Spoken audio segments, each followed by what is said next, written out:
Hare Krishna, Hare Krishna, Krishna Krishna, Hare Hare, Hare Rama, Hare Rama, Rama Rama, Hare Hare. वो क्या लिखे वहाँ? अद्वितीय कथा। मेरे लिए बहुत बड़ी चुनौती है। अद्वितीय, जो मैं कहूँगा अद्वितीय होने चाहिए। मुझे पता नहीं था कि मुझे अद्वितीय कथा कहना है, नहीं तो मैं इंटरनेट से कुछ नया नया जोक्स मिल सकता आपको बताने के लिए। अद्वितीय का मतलब अपूर्व, जो पहले किसी ने नहीं बताया, परंतु मेरा कर्तव्य है कुछ नया नहीं कहना। कैसे? क्योंकि मेरा कर्तव्य है, मेरे अधिकार है आपके सामने, आपके ऊपर बैठना, कुछ कहना। क्योंकि मैं साधु हूँ, या कम से कम कहते हुए साधु हूँ, और साधु का कर्तव्य सत्य कथा कहना, और सब बातें जो चलते रहते हैं भौतिक संसार में असत है। इस प्रकार असत है क्योंकि भौतिक जगत में भौतिकता है, और सब कुछ जो भौतिक है असत। गीता का आरंभ में भगवान कृष्ण कहते हैं, ना सतो विद्यते भावो, ना भावो विद्यते सतः। सत्य क्या है? वो सनातन है, जिसका आदि नहीं है और अंत नहीं है। और भौतिक जगत में सब कुछ का आदि है और अंत है। पूरे जगत की सृष्टि होती है और संहार भी होता है। इसलिए सब कुछ जो भौतिक है असत है। सत्य क्या है? सत्य है वो वस्तु जो सनातन है, वास्तविक स्थिति जिसकी है वो सत्य है।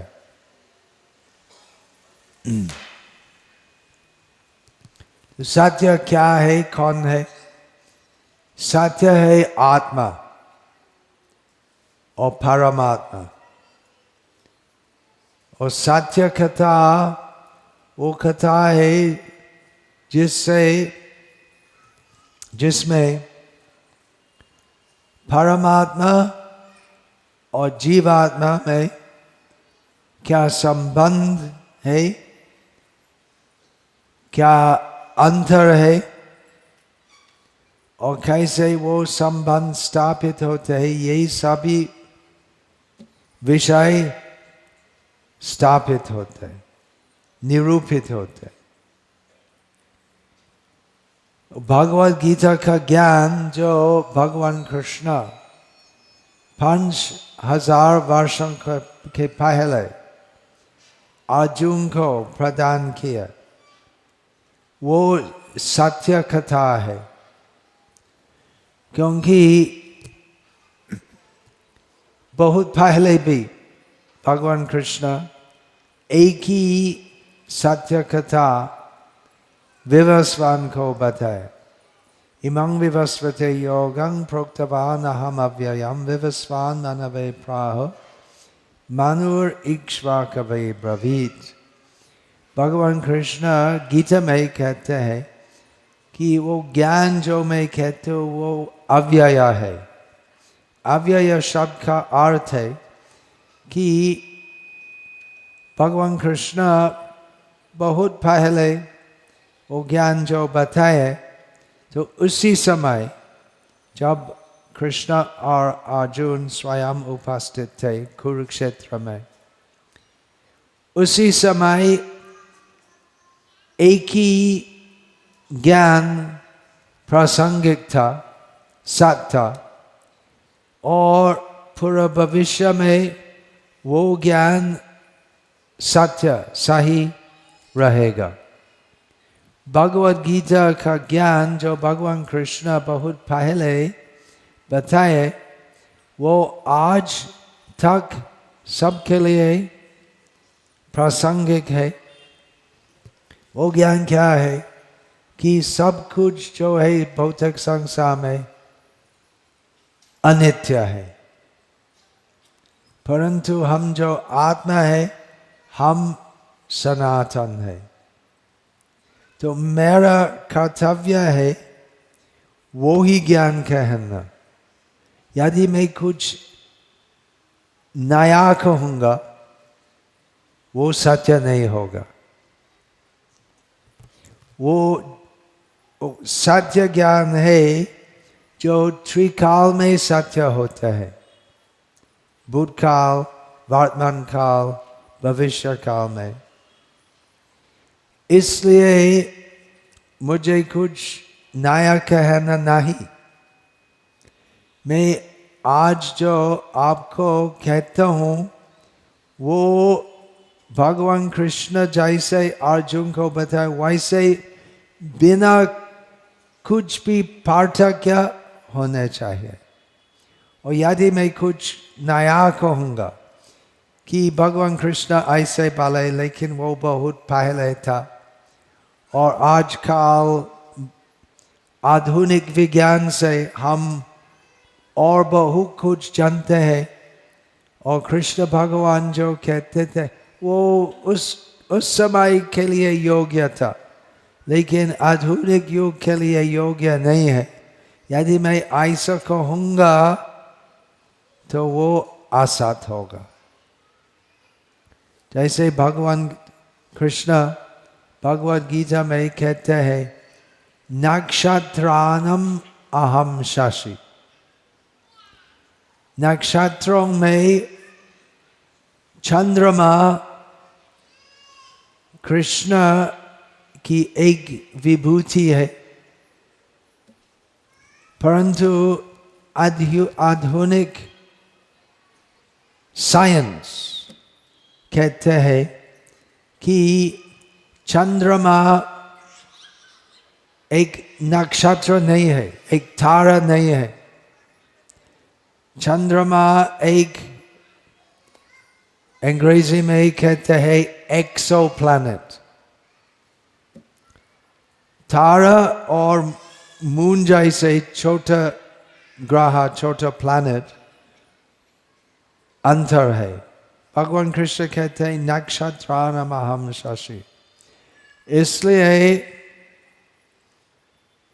स्पष्ट है कि भगवान कृष्ण जो गीता में कहते हैं उसमें कुछ भूल है। भूल है भगवद गीता में नहीं है, कुछ भूल त्रुटि नहीं है भगवान कृष्ण का वचन में। यदि हम विचार करते हैं कि आधुनिक विज्ञान में कुछ ज्ञान है जिससे प्रमाणित होते हैं कि शास्त्र में वो सब वचन जो है या कुछ वचन जो है वो भ्रमित है,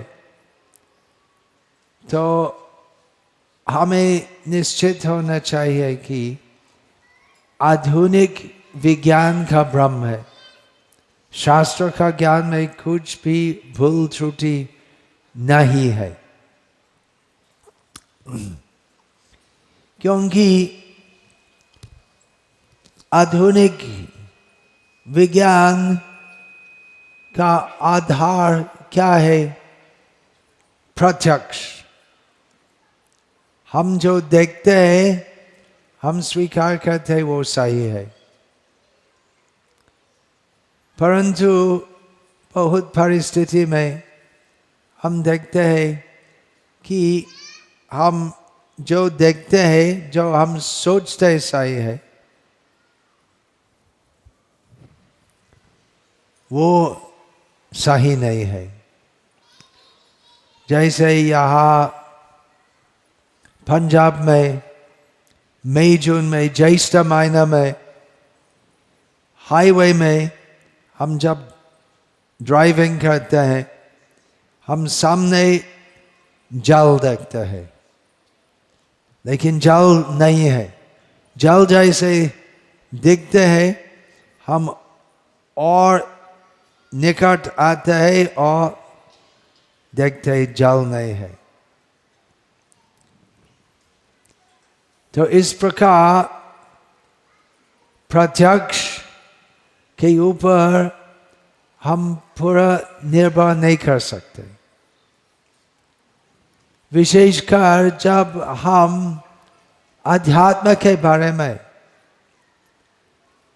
विचार करते हैं, तब हमें समझना चाहिए कि आध्यात्मिक विचार में प्रत्यक्ष ज्ञान या आधुनिक साइंस का प्रवेश नहीं है। आधुनिक साइंस में सीमा है, क्योंकि आधुनिक साइंस में खाली प्रत्यक्ष और अनुमान, ये दो प्रकार का प्रामाणिक मान जाता है। इसलिए साइंस सीमित है। प्रत्यक्ष अर्थात सब कुछ जो हम देखते हैं, स्पर्श करने से महसूस करते हैं, शब्द जो हम सुनते हैं, उस सब ज्ञान जो हम इंद्रियों का माध्यम से अनुभव करते हैं, उसको प्रत्यक्ष ज्ञान बोलते हैं।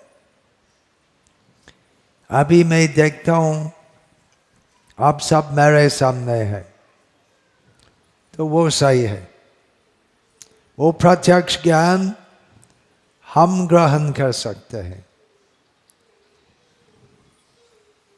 मैं थोड़ा दूरी में वो क्या है नहीं देख सकता, लेकिन अनुमान से समझ सकते हैं और पूर्व अनुभव से समझ सकते हैं कि थोड़ा बाहर पूरा राजपुरा का शहर है। ये हॉल आने के पहले देखा था, राजपुरा शहर है। प्रत्यक्ष अर्थात अभी अभी राजपुरा शहर नहीं देखता हूँ, और कम से कम कल्पना में संभावना है कि मुझे यहाँ आने के पश्चात वो पूरा राजपुरा शहर का पूरा विनाश हो गया है। तो अभी वो नहीं है, और कुछ बिल्डिंग नहीं है, लोग नहीं है, कुछ नहीं है। और बाहर जाने के बाद हम देखेंगे कि किसी यादों से वो सब कुछ तो एकदम खाली खेत हो गया है। संभावना है, हमें देखने से नहीं बोल सकते कि हॉल का बाहर राजपुरा शहर है, लेकिन हम संदेह नहीं करते। वो प्रत्यक्ष से नहीं, अनुमान से। तो प्रत्यक्ष और अनुमान से हम बहुत कुछ समझ सकते, परंतु मैं कौन हूं, भगवान कौन है, भगवान क्या है, जीवन का क्या उद्देश्य है, ये सब प्रश्नों का उत्तर हम खाली देखने से और सोचने से प्राप्त नहीं करेंगे। जीवन क्या है, वो एक बड़ा प्रश्न जो आधुनिक विज्ञान हमको उत्तर नहीं दे सकते, क्योंकि हम क्या है, हम जीवित है, इसलिए समझना चाहिए कि हम जीव है। बात तो सरल ही है, परंतु चूंकि आधुनिक विज्ञान का आधार प्रत्यक्ष और अनुमान है, अर्थात सब कुछ जो हम देखते हैं हम स्वीकार करते हैं, और देखने से सब चीजों का परस्पर संबंध है, उसके बारे में हम अनुमान करते हैं, हम सोचते हैं, वो हम ग्रहण करते हैं। जो मानवी बुद्धि से हम समझ सकते हैं वो हम ग्रहण करते हैं, परंतु आधुनिक विज्ञान से जीवन क्या है हम समझ नहीं सकते। आधुनिक निरीश्वरवादी नास्तिक वैज्ञानिकों कहते हैं कि जीवन क्या है, जीवन तो नहीं है। जीवन क्या है, जब कुछ रसायन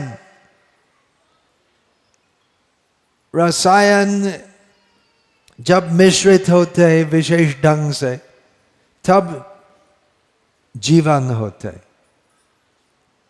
साइंस क्या है, बिग बैंग,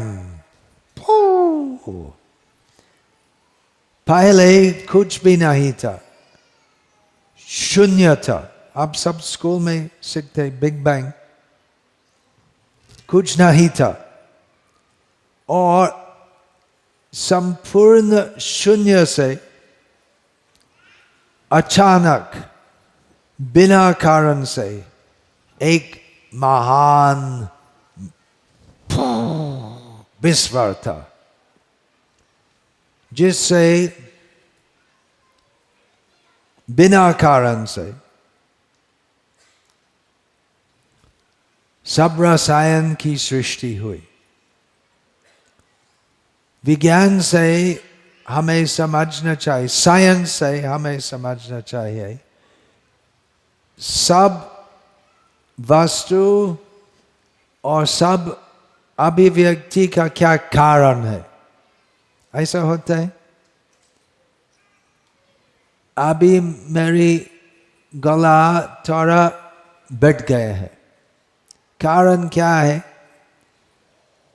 क्योंकि मौसम ठंडा है और मैं बहुत ज़्यादा बात बोला था पिछले 7-8 दिन में, और कुछ जर्म भी हो सकते, वायरस भी हो सकते, कारण है। साइंस से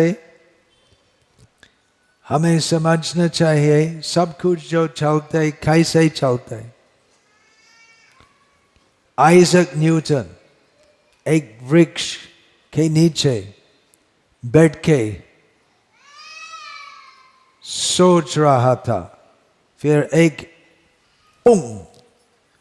एप्पल गिर गया था और आइजैक न्यूटन सोचने लगे कैसे गिर गया है, और इस प्रकार आइजैक न्यूटन का मन में थियरी ऑफ ग्रेविटी आया था।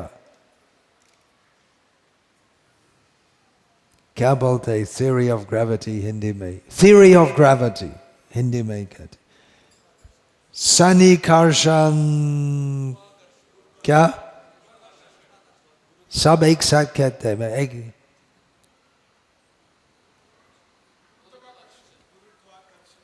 दूराकार गुरुत्व आकर्षण का सिद्धांत। सिद्धांत तो थियरी नहीं है, अलग शब्द है। थियरी का मतलब धारणा जो अप्रमाणित है और अभी तक अप्रमाणित है। इसलिए फिजिक्स में बहुत कंफ्यूजन चलते हैं। हमारे बीच में एक फिजिक्स पीएचडी है, कौन है? माता जी, अनुपमा, क्या नाम है? अनुपमा। वो फिजिक्स पीएचडी नहीं, दूसरा क्षेत्र में। जो फिजिक्स में है नहीं जानते क्या चलते बायोलॉजी में, जो बायोलॉजी में एक्सपर्ट है नहीं जानते क्या चलते मैथमेटिक्स में। क्या है उसका नाम? गुरुत्व, गुरुत्व आकर्षण। गुरुत्व मतलब जो भारी है, तो लेकिन वो अप्रमाणित है कि चूंकि एक बहुत भारी वस्तु है उसलिए आकर्षण होता है। वो पहले सब साइंटिस्ट ऐसे, सब साइंटिस्ट फिजिसिस्ट ऐसे सोचते हैं, और अभी संदेह करते, क्योंकि सब एक्सपेरिमेंट जो करो, सब जो देखते हैं, तो उस थ्योरी पर फिट नहीं होता है।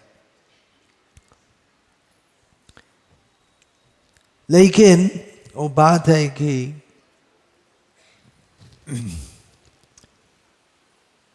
आत्मा, जीव जो है, जीवन जो है, रसायन से आते हैं। जब कुछ रसायन अलग अलग ढंग से मिश्रित हो गया है, कुछ अणु सेल का फॉर्मेशन था, और उस प्रकार धीरे धीरे कुछ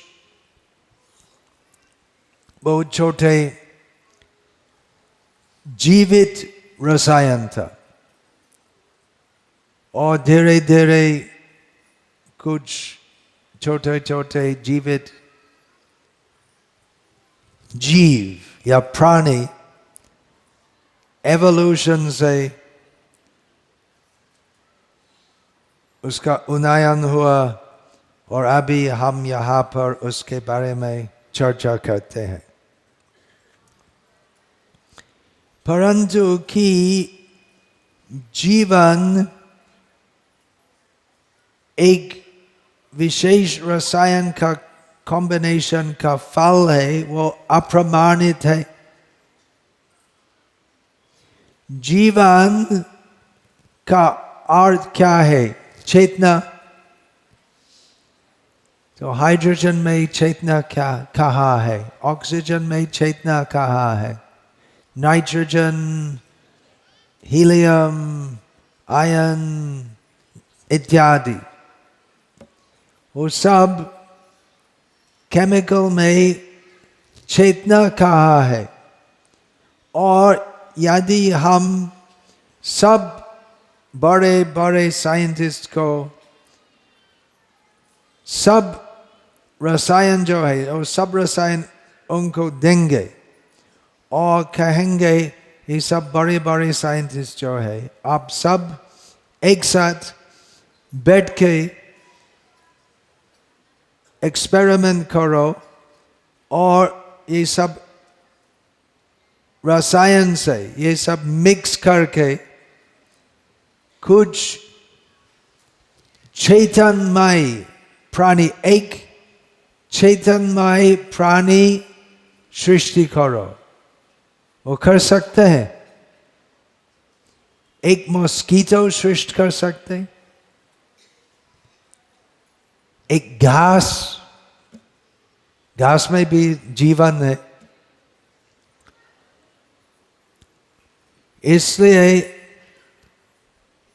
भगवद गीता का सिद्धांत है, ये धारणा नहीं है, सिद्धांत है कि जो जीवित है और अजीवित में एक मौलिक पार्थक्य क्या है। जो अजीवित है उसको भौतिक बोलते हैं, और जो जीवित जो है आध्यात्मिक आत्मा है। और आत्मा एक शक्ति है। विज्ञान क्या है, साइंस क्या है? शक्ति, सब शक्तियों का निरीक्षण करना। और भगवद गीता का विज्ञान है कि एक शक्ति है, आध्यात्मिक शक्ति, जो माइक्रोस्कोप से नहीं देखना है, टेलीस्कोप से नहीं देखना है, क्योंकि बुद्धि ग्राह्यम अतीन्द्रियः, हम दिव्य बुद्धि से समझ सकते हैं, परंतु ये आत्मा जो है वो साधारण इंद्रियों का ज्ञान से अतीत है, वो आत्मा है। तो प्रमाण क्या है कि आत्मा का अस्तित्व है? एक सरल प्रमाण है कि पूरी पृथ्वी में सभी भाषा में जब एक व्यक्ति मार जाता है, हम बोलते वो चलेगा। इंग्लिश में गॉन अवे, हिंदी में चलेगा, बंगाली में चले गए, पंजाबी में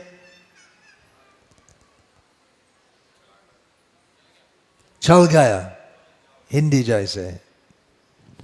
सभी भाषा में, चीनी भाषा में, स्पेनिश में लेकिन वो आदमी का मरण के 5 मिनट पहले और मरण के 5 मिनट के बाद वो शरीर एक ही है, सभी केमिकल्स एक ही है। तो क्या या कौन चलेगा? और आगे चलेगा और वो जीवन तो खाली रासायनिक विशेष मिश्रण है। तो जो रसायन चलेगा और जो भौतिक शक्ति चलेगा, तो उसको वापस लाकर वो शरीर को पुनर्जीवित करो या इंजेक्शन करो, इलेक्ट्रिक शॉक दे दो, जिससे जीवन पुनः आएगा, संभव नहीं है। क्योंकि कौन चलाएगा? आत्मा। भगवद गीता का सत्य ज्ञान का प्रवेश है यही समझना कि अजीवित और जीवित में, भौतिक और आध्यात्मिक में मौलिक अंतर है। आप कौन है? आप कौन है? चश्मा वाला, क्या नाम है आपका? क्या नाम है? जितेंद्र मित्तल। पूरा नाम जितेंद्र मित्तल। और आपका आयु 56। तो 60 साल के पहले आप कहाँ थे और 60 साल के बाद आप कहाँ होंगे? आप थे पहले, होंगे। भागवत गीता का ज्ञान से हमें समझना चाहिए कि जन्म के पहले मैं था और मृत्यु के बाद मैं रहूंगा, क्योंकि ये शरीर अस्थायी है और मैं सनातन आत्मा हूँ। और जितेंद्र मित्तल, शायद कहीं जितेंद्र मित्तल है पूरा भारत में, लेकिन वो जितेंद्र मित्तल जो राजपुरा के निवासी, आप यहाँ पटियाला निवासी है, जिनका आयु 58, क्या बोले 56, जैसी स्मृति शक्ति, जिनके आयु 56 है, क्या बोलते हैं हिंदी में? 56। और जो सोचते मैं मारवाड़ी हूँ, मैं व्यापारी हूँ, व्यापार करते, व्यापारी हूँ, मारवाड़ी बनिया, और अपने बारे में बहुत सोच, हम सब ऐसे सोचते, लेकिन यही सब अस्थायी है। पूर्व जन्म में आपका नाम भिन्न था और बड़ी संभावना है कि आप मारवाड़ी नहीं थे, व्यापारी नहीं थे। और बाद में क्या होगा? वो ही प्रश्न है, बाद में क्या होगा? मृत्यु के बाद क्या होगा? ये सबसे बड़ा प्रश्न है। हम सब जीवन बीतते हैं जैसे हम सदैव रहेंगे, लेकिन सबके सामने मरण है।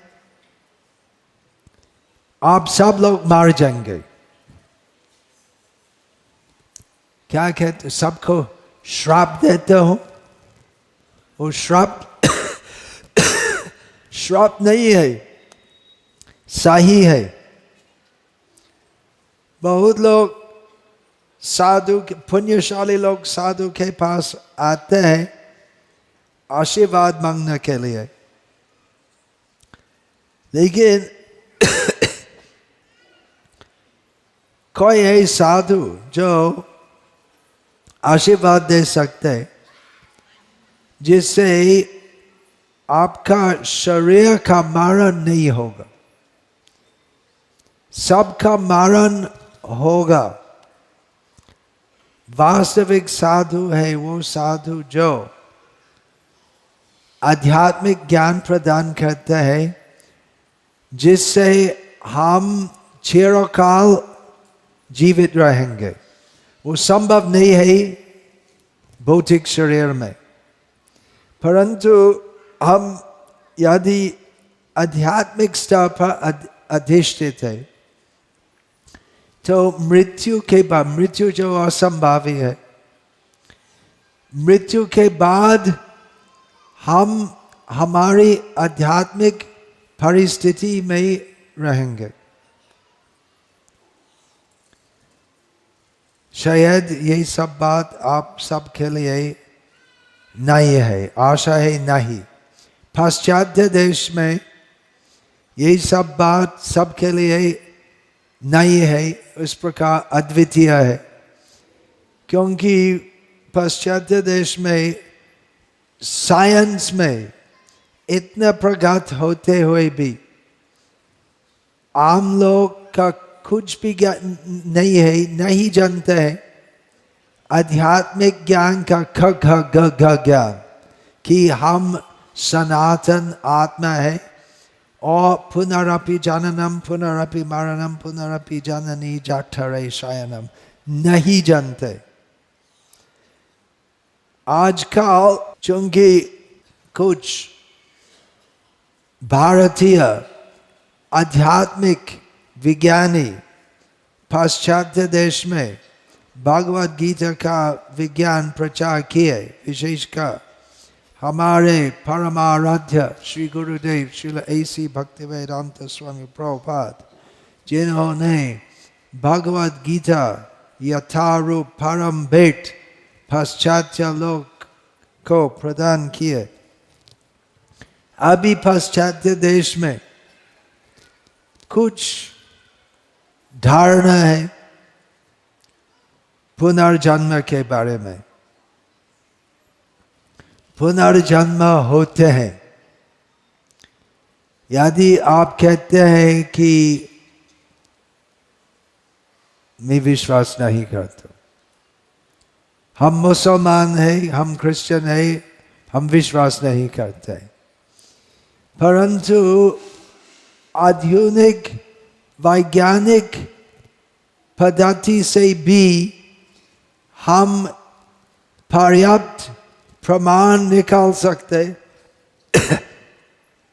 कि पुनर्जन्म केवल हिंदू विश्वास नहीं है, सही है। बहुत बहुत प्रमाण है पूरी पृथ्वी से कि पुनर्जन्म होते हैं। तो यही विज्ञान सबसे महत्वपूर्ण विज्ञान है भौतिक विज्ञान से। मैं भौतिक विज्ञान की प्रगति से मैं चंडीगढ़ आया था कलकत्ता से, फ्लाइट में से, उड़ान से। तो वो है, परंतु भौतिक विज्ञान से हमें कहाँ जाना है, हमारा जीवन की क्या दिशा होनी चाहिए, हमारी जीवन यात्रा कौन सी दिशा पर होने चाहिए, किसी भौतिक धारणा से हम उसके बारे में कुछ भी तथ्य प्राप्त नहीं कर सकते। इसलिए हम भगवद गीता यथारूप का विचार ग्रहण करना चाहिए। तो भगवद गीता का विज्ञान जो भगवान कृष्ण अर्जुन को बताए और उसके बहुत पहले विवस्वान को बताए, वो ज्ञान त्रिकाल में सत्य है। श्रीमद् भागवत में देवगण भगवान कृष्ण को संबोधन करते हैं कि श्री कृष्ण त्रिकाल सत्य है। भगवान कृष्ण परम सत्य भगवान है, थे और होंगे। और भगवान कृष्ण का ज्ञान त्रिकाल में सत्य है। इसलिए जो आज मैं कहता हूँ वो त्रिकाल सत्य ज्ञान वो अद्वितीय नहीं है, नया नहीं है। वो ज्ञान है कि श्री कृष्ण परम सत्य भगवान है, हम सब जीव है, हम कृष्ण के सनातन दास है। भगवद गीता में कृष्ण कहते हैं ममायवांशो जीवलोके जीवभूत सनातनः। और चूंकि श्री कृष्ण परम पुरुष है और हम जीवाणु है, भौतिक अणु है, और जीव भी अणु है, आध्यात्मिक अणु है। चूंकि कृष्ण भगवान है और हम अणु है, छोटा जीवात्मा है, इसलिए हमारा कर्तव्य है, हमारा आध्यात्मिक धर्म वो भगवान कृष्ण की सेवा करना। और वो सेवा क्या है? वो भौतिक नौकरी जैसे नहीं है, उसमें प्रेममय संबंध होते हैं। भगवान कृष्ण पूर्ण है, यदि हम कृष्ण की सेवा नहीं करेंगे उससे भगवान कृष्ण का कुछ भी नुकसान नहीं होता। परंतु श्री कृष्ण की सेवा करने से हमारा कल्याण होता है। तो ये सब भगवद गीता का ज्ञान है, और वो ज्ञान मैं आज यहाँ कहता हूँ, और बहुत बार पहले भी हर एक बार थोड़ा अलग अलग दृष्टिकोण से कहता हूँ, लेकिन एक ही ज्ञान कहता हूँ। और इसलिए वो ज्ञान जो मैं कहता हूँ वो अद्वितीय नहीं है, एक ही होना चाहिए। जो हम कहते हैं वो हर एक शास्त्र में वो एक ही ज्ञान होना चाहिए। ये ज्ञान अद्वितीय है इस प्रकार क्योंकि ये ज्ञान उत्तम है। राजा विद्या, गीता में श्री कृष्ण कहते हैं गीता का ज्ञान राजा विद्या है, उत्तम ज्ञान है। और इस प्रकार ये ज्ञान में कुछ प्रतिद्वंदिता नहीं है, अद्वितीय है। कोई दूसरा ज्ञान इस स्तर पर नहीं है। उसी प्रकार चूंकि गीता का ज्ञान उत्तम है इसलिए वो अद्वितीय है। तो इस प्रकार आज मैं अद्वितीय कथा बोला था, और द्वितीय भी है क्योंकि उसमें थोड़ा सा पृथक दृष्टिकोण है, पूर्व कथित ज्ञान से। तो आप बहुत भाग्यवान हैं क्योंकि आप ये अद्वितीय कथा सुनने चाहते हैं, और इससे आपका जीवन की दिशा निर्दिष्ट कर सकते हैं। सामान्यतः लोग जो संसार में भ्रमण करते हैं दिशाहीन है, लोग नहीं जानते कि मैं जीव हूँ और मेरा जीवन का क्या उद्देश्य है। नहीं जानते हैं कि भगवान कृष्ण सर्वोपरि है और जीव, हर एक जीव का एकमात्र धर्म, वास्तविक सनातन अद्वितीय धर्म है वो भगवान कृष्ण की प्रेममयी सेवा करना। तो आप सब महाभाग्यवान हैं और मेरी विनती है कि आपका अपना जीवन में ये अद्वितीय ज्ञान स्वीकार करिए, ग्रहण करिए, उसके अनुसार अद्वितीय भक्ति साधना करे और इस प्रकार आपका मानव जीवन पूरी तरह सफल हो जाएगा। चैतन्य चरितामृत में कहा गया है कि शयनमुख है कोनो भाग्य कारो संसार शयनमुख है साधु संगे कृष्ण रति कोनो साधु संगे तबे कृष्ण रति उपजाए।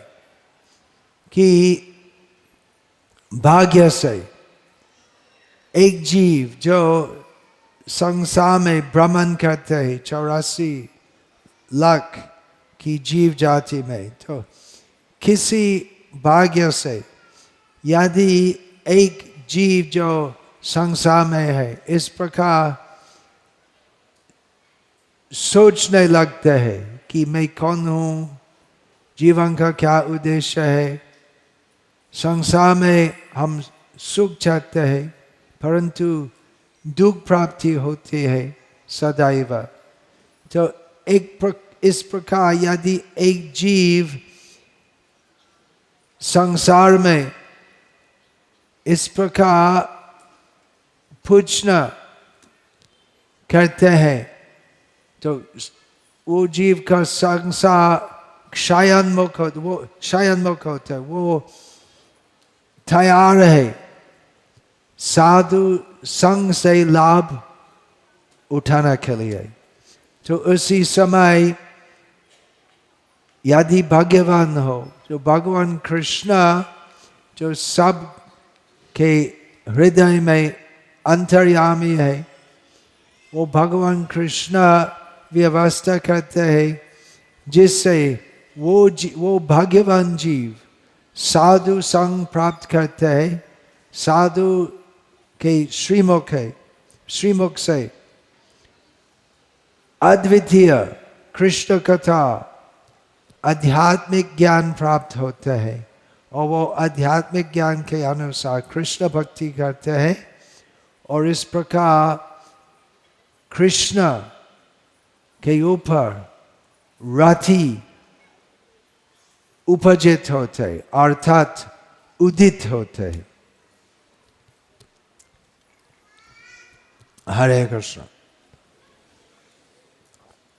यदि किसी के प्रश्न हो पूछिए। कुछ इसके बाद क्या होगा? कुछ नाटक नाचना या कुछ होगा?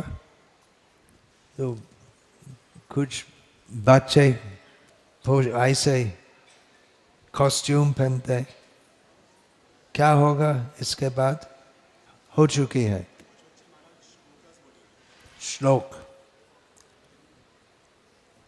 श्लोक है। कौन सा श्लोक बोले?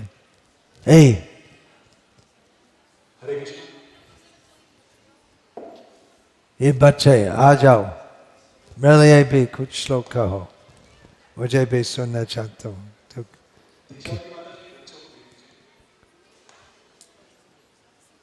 आ जाओ एक बार आओ।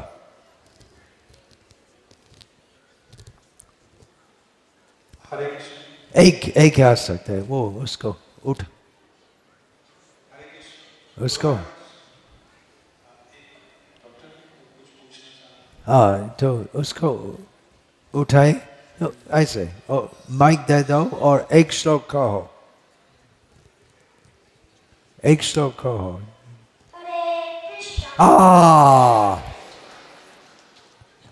पूरा श्लोक कहो, पूरा मंत्र।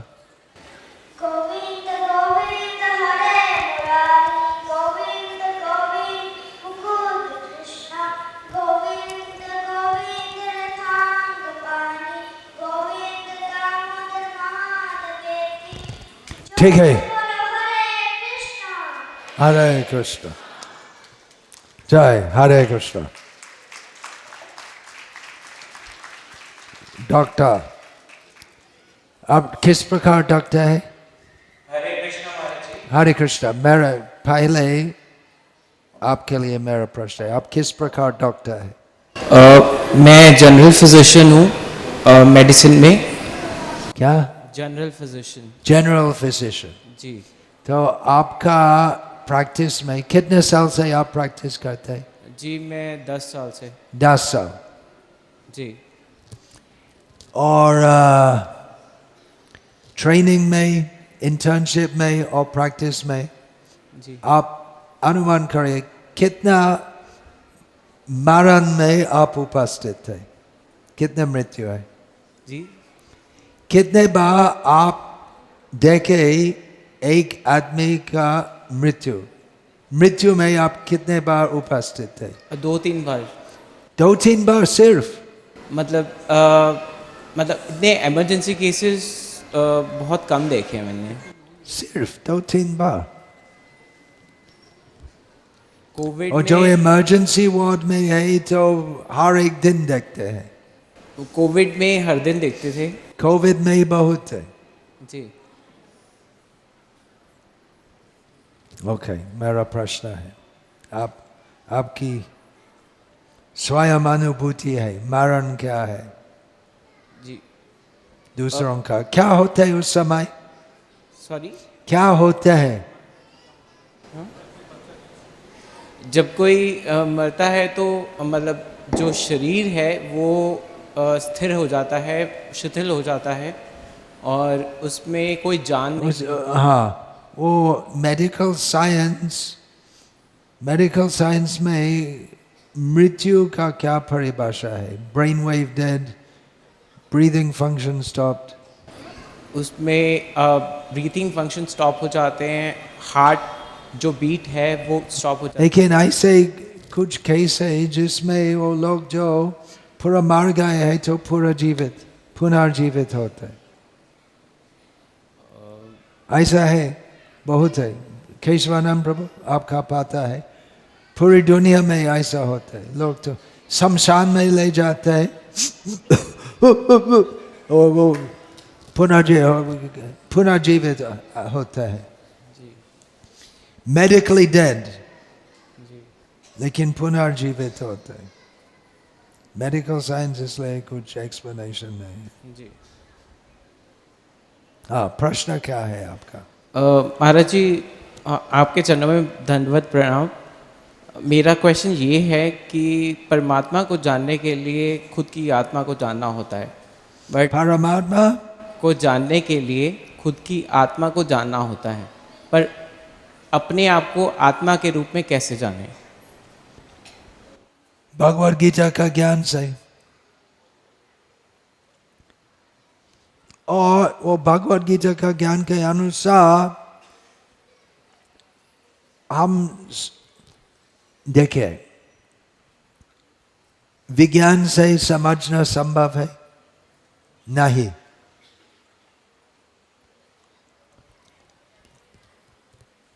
माइक्रोस्कोप से देखना संभव है, टेलीस्कोप से, स्टेथोस्कोप से टुट टुट टुट टुट टुट टुट। इसलिए हमें वो ज्ञान जो ऊपर से आता है, ऊपर स्तर से आता है, उसको ग्रहण करना चाहिए और उसके अनुसार हम समझ सकते हैं कि जीवित शरीर और शव में अंतर है, आत्मा की उपस्थिति और अनुपस्थिति। कोई दूसरा एक्सप्लेनेशन नहीं है। श्रेष्ठ प्रमाण है भगवद गीता।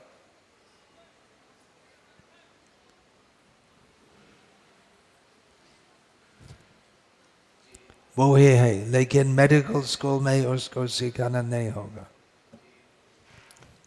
क्योंकि वे सख्त भौतिकतावादी है। फिर भी बहुत डॉक्टर है जो भगवान को मानते हैं, लेकिन उनका मन में द्विधा चलते, क्योंकि एक साइड में भौतिक विज्ञान चलते रहते हैं और दूसरा और आध्यात्मिक सत्य ज्ञान, और दोनों का मिल नहीं है, परंतु मिल ही है दोनों का यदि हम अच्छी तरह भौतिक विज्ञान समझ सकते हैं तो कि उसमें और आध्यात्मिक ज्ञान में कोई विरोधी वाक्य नहीं है। यदि हम पूरी तरह भौतिक विज्ञान समझ सकते हैं तो कि आध्यात्मिक ज्ञान में और आध्यात्मिक ज्ञान के साथ कोई प्रतिद्वंद्विता नहीं है, हम समझ सकते हैं। लेकिन चूंकि भौतिक वैज्ञानिक अस्वीकार करते हैं कि आध्यात्मिक ज्ञान ही है, इसलिए वे आध्यात्मिक ज्ञान में प्रवेश नहीं कर सकते। सब भौतिक विज्ञान का रिसर्च, गवेषणा भगवद गीता का ज्ञान का अनुसार होना चाहिए, फिर भौतिक विज्ञान में भी बहुत प्रगति हो सकती। तब तक जीवित शरीर और शव में क्या अंतर है कुछ एक्सप्लेनेशन नहीं होगा। खाली सिम्टम से बोल सकते कि शव का हाथ का स्पंदन नहीं है, ब्रेन वेव डेड है, वो खाली सिम्टम्स बोलते हैं, लेकिन मूल पार्थक्य क्या है और क्यों ऐसा होता है कुछ एक्सप्लेनेशन नहीं होगा। उससे भगवद गीता का ज्ञान लेना चाहिए। हरे कृष्णा प्रभु, दंडवत प्रणाम। प्रश्न है कि किसी दूसरे को कैसे समझाया जाए कि तुम्हारा जीवन किस पर्पस के लिए है? शास्त्र ज्ञान के अनुसार समझना चाहिए। हम भौतिकता में फंस गया है, वो संसार चक्र में फंस गए हैं, और कैसे हम मुक्त हो सकते हैं। तो शास्त्र और गुरुजन का उपदेश के अनुसार हम समझ सकते हैं। हम अभी अंध जैसे हैं, हम जैसे प्रिजनर है, बंदी है, 3 गुणों की राशि से बंधन है, और कैसे हम मुक्त हो सकते हैं। इसलिए सहायता बाहर से आना पड़ेगा, शास्त्र का ज्ञान से और साधु जन का उपदेश जो शास्त्र आधारित है, उससे हम समझ सकते हैं। जैसे एक उदाहरण, तो कैंसर, यदि किसी का कैंसर है कैसे समझ जाता है, तो खुद का अनुमान से संभव नहीं है, तो डॉक्टर के पास जाना चाहिए, टेस्ट लेना है, और यदि स्थापित है कि कैंसर ही है, ट्यूमर है, या वो कैंसर का शुरू हो रहा है, तो कैसे इलाज होगा, वो भी निपुण डॉक्टर से वो ट्रीटमेंट लेना चाहिए।